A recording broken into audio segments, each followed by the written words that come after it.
Sevgili hikaye severler, yeni bir hikaye ile daha karşınızdayım. Bugün size yine Kabe'de yaşanmış bir hikaye anlatacağım. Hazırsanız başlayalım hikayemize. Gencin birisi Kabe'de hep "Ey doğruların yardımcısı olan Allah'ım, ey haramdan sakınanların yardımcısı olan Allah'ım, sana hamdü sena ederim" diye dua ediyormuş. Bu durum herkesin dikkatini çekmeye başlamış. Birisi "Neden hep aynı duayı yapıyorsun? Başka bir şey bilmiyor musun?" diye sormuş. O da anlatmaya başlamış. 7-8 sene önce yine Kabe'deyken içi altın dolu bir torba buldum. Torbanın içinde tam 1000 altın vardı. İçimden bir ses "Bu altınlarla şunları yaparsın" diyordu. Ama ben kendi kendime "Hayır, bu benim değil, başkasının malı, kullanmam haram olur" dedim. Bu sırada birisi "Şöyle bir torba bulan var mı?" diye bağırıyordu. Onu çağırdım. "Nasıl bir torbaydı? İçinde ne vardı?" diye sordu. Torbayı tarif etti ve "İçinde 1000 altın vardı" dedi. "Torban burada" diyerek adama verdim.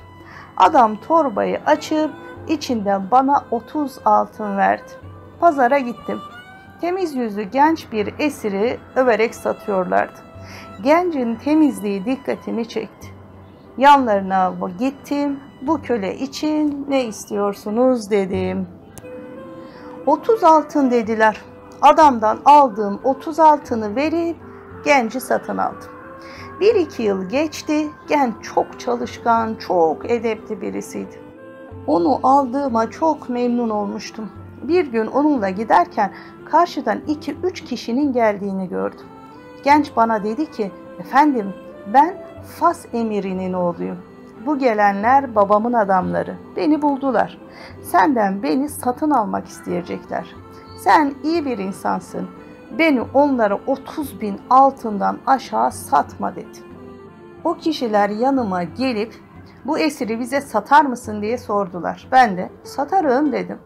60 altın verelim dediler. Ben "Olmaz" dedim. "Sen bunu pazardan 30 altına almadın mı? Biz sana 2 mislini veriyoruz" dediler. "Öyleyse gidin pazardan alın" dedim ben de. Arttıra 20.000 altına kadar çıktılar. Ben 30.000 altından aşağı olmaz diye direttim. Çaresiz kabul ettiler. Ben o 30.000 altın ile iş yerleri açtım, ticaret yapmaya başladım. Daha da zengin oldum. Bir gün bana arkadaşlarım "Çok zengin bir ailenin iyi bir kızı var. Babası yeni vefat etti. Onunla seni evlendirelim" dediler. Ben de kabul ettim. Nikah kıyıldı. Develere yüklenmiş bir şekilde kızın çeyizini getirdiler. Çeyizin arasında bir torba dikkatimi çekti. Kıza "Bu nedir?" diye sordum. Kız da "İçinde 970 altın var. Babam Kabe'de bunu kaybetmiş. Bulan gence 30'unu vermiş, kalanını da bana hediye etti. Çeyizine koyarsın" dedi diyerek anlattı. Demek ki bulduğum altınlar benim rızkım imiş. Vermeseydim haram yoldan gelecekti. Şimdi helal yoldan yine bana geldi. Bana yardım edip haramlardan koruyan, nice nimetler ihsan eden Yüce Rabbime hamd ederim diyerek başından geçenleri anlatmayı bitirir. Evet sevgili gönül dostları, hikayemizdeki genç "Ben görmedim" diyebilir ve altınları alabilirdi. Böylece hem yalan söylemiş hem de o altını haram olarak elde etmiş olurdu. Ama doğru söyleyerek, günaha girmeden o altınları elde etmiş oldu. Yani doğruyu söylemek ve güvenilir olmak insana rızkı getirir. Bugün doğruluktan bahsedeceğiz. Doğruluk, imanda, amelde, ahlakta düzgün ve istikametli olmayı ifade eden genel bir terimdir. Doğruluk sözcüğü hakikat, dürüstlük ve adalet ile yakın anlamda kullanılır. İslam, insanı insanca yaşatmak için gönderilen ilahi bir dindir.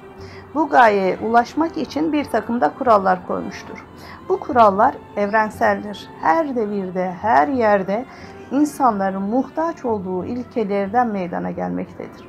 Bu evrensel ahlaki prensiplerin birisi de sıdk, yani dürüstlük, doğru ve güvenilir olmaktır. İslam ahlakında doğruluk ve dürüstlük, insan onurunun ve sağlıklı bir toplum yapısının vazgeçilmez şartlarından biri olarak kabul edilmiştir. Doğruluk ve dürüstlük, imandan sonra gelen en önemli erdemdir. Sağlıklı bir toplum yapısının da temel taşını oluşturur.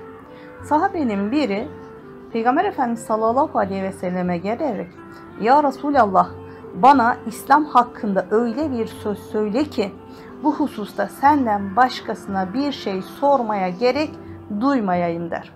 Peygamber Efendimiz sallallahu aleyhi ve sellem, "Allah'a iman ettim de sonra da dosdoğru ol" buyurur. Doğrulukta kalbin ve dilin dürüstlüğü çok önemlidir. Kalp, bedendeki bütün organların reisidir. Dil de kalbin tercümanıdır. Onun doğruluğu veya eğriliği de diğer organların tavırlarını etkiler. Nitekim bir hadiste Peygamber Efendimiz sallallahu aleyhi ve sellem her sabah bütün organların dile hitaben, "Bizim hakkımızda Allah'tan kork, biz sana bağlıyız. Sen doğru olursan biz de doğru oluruz. Sen eğri olursan biz de eğriliriz" dediklerini bildirmiştir. Bu hadis bize doğru sözlü olmanın önemini göstermektedir. Başka bir hadiste Peygamber Efendimiz sallallahu aleyhi ve sellem, "Kalbi dürüst olmadıkça kulun imanı doğru olmaz. Dili doğru olmadıkça da kalbi doğru olmaz" buyurmuştur. Peki doğruluğun da çeşitleri var mıdır? Biraz da bunun üzerinde konuşalım. Evet, doğruluğun çeşitleri de vardır. Bunlardan birincisi sözde doğru olmaktır. Bu, bir şeyden söz ederken, konuşurken gerçeği çarpıtmadan, ters yüz etmeden konuşmak. Dürüstlükle uyuşmayan, kişilik onurunu ayaklar altına alan yalandan uzak kalmaktır. Yalancılık ne kadar kötüyse doğruluk da o kadar iyi, güzel ve faziletlidir. Peygamber Efendimiz'e olgunluğun alameti sorulduğunda doğru konuşmak ve doğrulukla iş yapmaktır buyurur.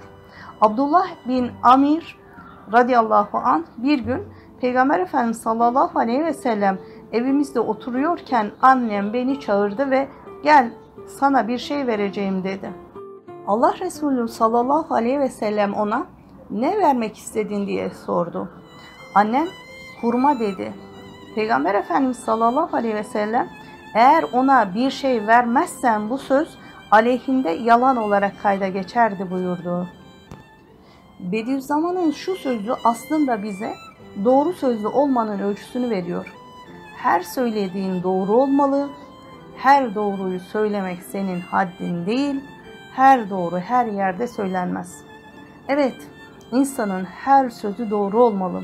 Hazreti Ömer, "Sonunda ölüm bile olsa yine de doğruyu söyle" demiştir. Her doğruyu biz söylersek, söylediğimiz doğru bile olsa karşımızdaki insanda istenilen neticeyi ortaya çıkarmayabilir. Her doğru da her yerde söylenmez. Bu yalan söyleyebiliriz anlamına gelmemeli. Bütün kötülüklerin esası yalandır. İnsanların da en sevmediği huydur. Yalan söylemek haramdır. Ancak İslam alimleri 3 yerde yalanı caiz görmüşlerdir. Savaşta, 2 Müslümanı barıştırmak için, hanımı ile iyi geçinmek için. Ayrıca din düşmanlarının zararından korunmak veya zalimden bir Müslümanın bulunduğu yeri, malını, günahını saklamak caizdir. İyiliğe vesile olan yalan, fitneye sebep olan doğrudan makbuldür. Büyükler yalan söylemek icap ettiği yerde sözün manasını değiştirerek doğru söylemeyi tercih etmişlerdir. Buna tariz denir. Burada senin söylediğin de doğru, karşıdakinin anladığı da doğru. Peygamber Efendimiz bir hadisinde şu 3 şeyden biri kimde bulunursa o kimse namaz kılsa da oruç tutsa da münafıktır. Yalan söylemek, sözünde durmamak, emanete hıyanet buyurmuştur. Bu nedenle bazı alimler saatin tam olarak söylenmemesini bile yalan saymışlardır. Mesela saat 3'e 2 varken saat 3 demeyi yalan olarak görmüşlerdir. Bu da bize sözlerimizde yalana girmemek için ne kadar dikkat etmemiz gerektiğini bir kere daha göstermiş oluyor. İkincisi, davranışlarda doğruluk. Buna söz ve eylem uyumu da diyebiliriz. Yeminine bağlı kalmak, verilen sözü tutmak gibi. İnsanın içi ile dışının bir olması adalettir, yani dengeyi ifade eder. İçinin dışından iyi olması bir fazilettir. İçi dışına uymayan insanlara da doğru denmez. Hasan Basri, içi dışına, sözü işine uymamak nifaktandır. Nifakın temeli ise yalandır demiştir. Doğruluğun üçüncü çeşidi ise kararda doğruluk. Aldığımız kararları hayır istikametinde almak ve hayırlı iş yapmayı tasarlamaktır. Hz. Ebubekir, doğruluk emanettir, yalancılık hıyanettir diyerek bir şeye karar verdikten sonra onu yerine getirmenin bir emanet, getirmemenin ise hıyanet olduğunu belirtiyor. Dördüncü çeşit ise niyette doğruluktur. Bu niyeti riya ve gösterişten arındırmak ve sırf Allah rızasını gözetmek demektir. Şayet davranışlara nefsin arzuları karışırsa bu niyette ihlas kalmaz. Bu kimse yalancı olur. Evet, doğruluğun zıddı yalancılıktır. İslam alimleri en güzel amel doğruluk, en çirkini de yalancılıktır demişlerdir. Lokman Hekim oğluna verdiği nasihatta, "Oğlum, yalandan sakın, o serçe eti gibi tatlıdır, ondan az kimse kurtulur" demiştir. Malik bin Dinar, "Doğru ile yalan biri diğerini çıkarıncaya kadar kalpte boğuşur" diyerek aslında bunların insanın fıtratında olduğunu, ancak insanların iradelerini kullanarak yalancı veya doğru sözlü olmayı kendilerinin tercih ettiğini ifade eder. Günümüzde insanlar herkes yalan söylüyor. Hem benim söylediğim beyaz yalan, bundan bir şey olmaz diyebilirler. Yalanın büyüğü küçüğü olmadığı gibi yalanın beyazı pembesi de olmaz. Yalan yalandır. Küçük küçük söylenen yalanlar zamanla insanı yalancılığa götürür.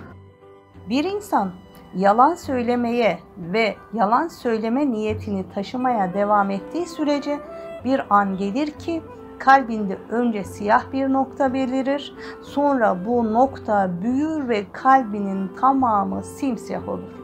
Sonunda Allah nezdinde yalancılar arasına kaydedilir. Bir hadiste kul yalan söylemeye başladığı zaman rahmet melekleri ağzının kokusundan 1 mil kadar uzaklaşır buyurulmuştur. Bir yalan bile melekleri bizden uzaklaştırıyorsa, diğer günahların işlenmesi durumunda melekler bizim yanımızda kalır mı? Bir düşünelim.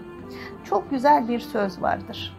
Dünyada doğru insan görmedim diyen, eğer kendisi doğru olsaydı doğru olanları bulurdu diye.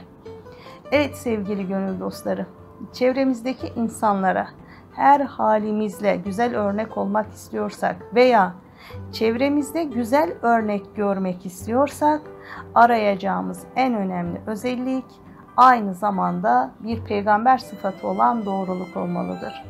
Rabbim bizi amellerimizde ve sözlerimizde hep doğru olanlardan eylesin, hep doğru insanlarla karşılaştırsın.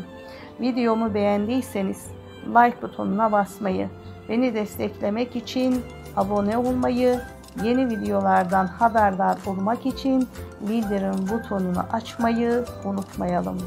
Hoşça kalın, dostça kalın, gerçek dostla kalın.